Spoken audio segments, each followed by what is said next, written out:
Chers amis, la blessure de Gavi terrorise complètement le FC Barcelone et rend furieux la direction blaugrana. Rupture de ligament croisé antérieur du genou droit avec la Roja espagnole. Bonjour à vous, chers amis téléspectateurs d'Afrique Sport. C'est un plaisir de vous retrouver dans votre revue de presse quotidienne. Comme d'habitude, que vous soyez au travail ou à la maison, vous restez avec nous pour ce tour de l'actualité sportive que nous allons débuter en Italie. L'Italie qui va jouer un match important face à l'Ukraine. Comme vous l'avez vu, ça fait la une de la presse italienne, la Gazzetta dello Sport et Corriere dello Sport, avec comme fixation Federico Chiesa, la légende, ou bien pas légende, mais plutôt le leader technique de cette équipe nationale italienne, avec cette équipe qui va faire face à une équipe de Spalletti, l'Ukraine face à l'équipe de Spalletti qui a été l'entraîneur de Napoli et qui a pris les rênes après le départ de Roberto Mancini du côté de l'Arabie Saoudite. Et Ukrainien Italia à 19h45, une rencontre très attendue, match comptant pour les éliminatoires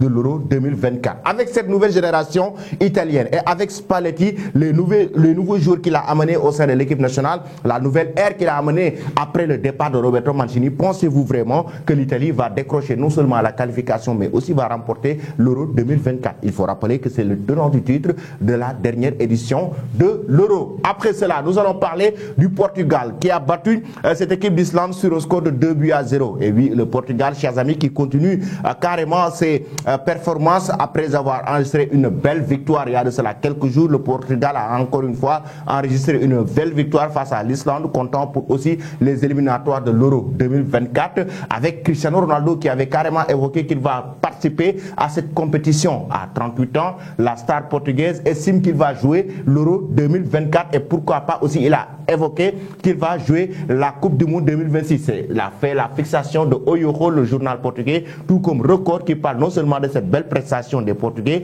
face à cette équipe d'Islande, mais aussi de Cristiano Ronaldo qui dévoile ses ambitions. D'ici 2028, il va continuer à jouer avec le Portugal. Que pensez-vous de cela? Vous donnez vos avis en commentaire. Ensuite, Southgate, qui est très félicité du côté de la presse britannique, comme vous l'avez vu. Macédoine du Nord affrontera Angleterre aujourd'hui, comptant pour l'Euro 2024. Tout récemment, on a vu l'Angleterre, cette équipe des Three Lions qui a enregistré une belle victoire avec d'ailleurs le but d'Harry Kane. Harry Kane, le leader technique et capitaine de cette équipe de Southgate, pulse règne Southgate actuellement. Félicité New World Order, le nouvel ordre mondial de Southgate avec sa nouvelle équipe, la génération dorée. On peut citer Jude Bellingham, certes blessé, mais on peut citer Harry Kane, on peut citer Marcus Rashford, on peut citer Saka, on peut citer énormément de jeunes joueurs très talentueux, des individualités au sein de cette équipe de Southgate qui veut remporter vraiment l'Euro 2024 et qui fait partie d'ailleurs des favoris par rapport à cette compétition, parce qu'on voit que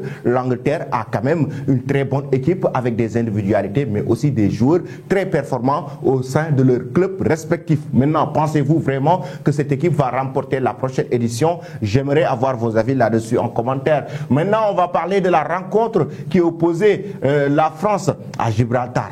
14-0, c'est quel score ça? 14 buts à 0. 14 buts à 0, chers amis, la France qui a vraiment humilié cette équipe. Mais en même temps, Kylian Mbappé qui enregistre un triplé dans cette rencontre, raison pour laquelle il fait la fixation sur le quotidien. L'équipe, c'est 300 buts qui ont été enregistrés plus vite que les lumières. Kylian Mbappé, grâce à son triplé samedi contre Gibraltar, Kylian Mbappé a atteint la barre des 300 buts inscrits pendant sa carrière professionnelle à 24 ans et 333 jours.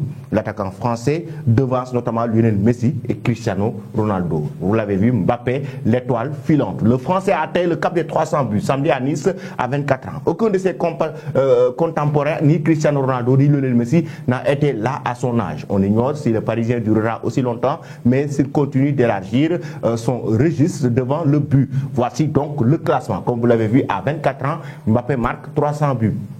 Le deuxième joueur à avoir marqué 277 buts à 24 ans, il s'agit de Neymar qui occupe le deuxième du classement. Messi à 24 ans a marqué 274 buts. Lukaku à 24 ans marque 204 buts, occupe la 4e place. Et Ronaldo, 185 buts à 24 ans aussi, occupe carrément la 5e place. Là, Harry Kane, 174 buts à 24 ans, occupe la 6e place. Et Cristiano Ronaldo, 158 buts à 24 ans, occupe la 7e place. Robert Lewandowski, 8e position avec 155 buts. Benzema, 153 buts à la 9e position. Et Cristiano Ibrahimovic, 10e place avec 96 buts. Voici le top 10, en tout cas des joueurs qui ont marqué 300 buts ou bien qui ont égalé Kylian Mbappé à 24 ans. Leurs performances, les statistiques sont là. Voici donc le top 10 et le classement. Maintenant, là actuellement, certains supporters de Cristiano Ronaldo estiment même que Mbappé ne va pas accéder à la barre des 700 buts. À 24 ans, il marque 300. Pensez-vous vraiment qu'à 35 ans ou 38 ans, Kylian Mbappé atteindra les 1000 buts, comme l'a si bien fait dans le passé Pelé et autres? Pensez-vous qu'il peut le faire? Pensez-vous que Mbappé peut marquer 1000 buts dans sa carrière de footballeur?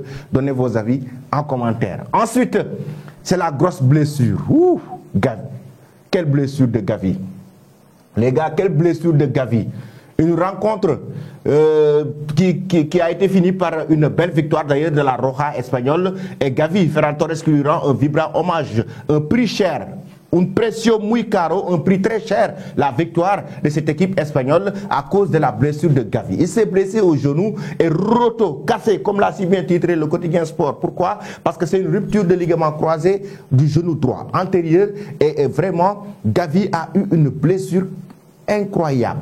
Une blessure qui va l'empêcher peut-être de disputer l'Euro 2024, mais qui va le laisser en dehors des pelouses pendant plusieurs mois. Plusieurs mois, Gavi ne jouera pas au football. Et en même temps, une blessure, chers amis, qui peut aller jusqu'à la fin de la saison parce que c'est une rupture de ligament croisé au genou droit en tant que jeune joueur et ça fait mal au Barça. Du moment où, selon la presse catalane, l'Espagne s'était déjà qualifié, la Fuente l'a mis dans cette équipe et carrément le Barça est très furieux. Le Barça est très en colère parce que Gavi a joué et s'est blessé et ils vont perdre un joueur précieux, un joueur déterminant dans le dispositif tactique de Xavi Hernandez.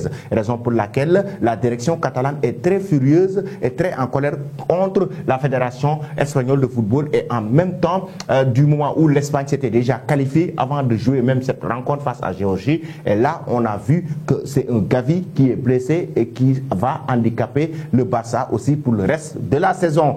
Nous allons maintenant parler des éliminatoires de la Coupe du Monde 2026 zone Afrique. Les rencontres d'hier. Le Nigeria a fait match nul face au Zimbabwe. Ils ont été tenus en échec hier 19 novembre. Il y a l'Algérie qui bat Mozambique 2-0. Il y a Burundi qui a été battu par Gabon 2-1 et Égypte qui bat Sierra Leone 2-0. Soudan qui bat RD Congo 1-0. Et du côté du Sénégal, on a vu que le Sénégal a battu Soudan du Sud sur un score de 4-0.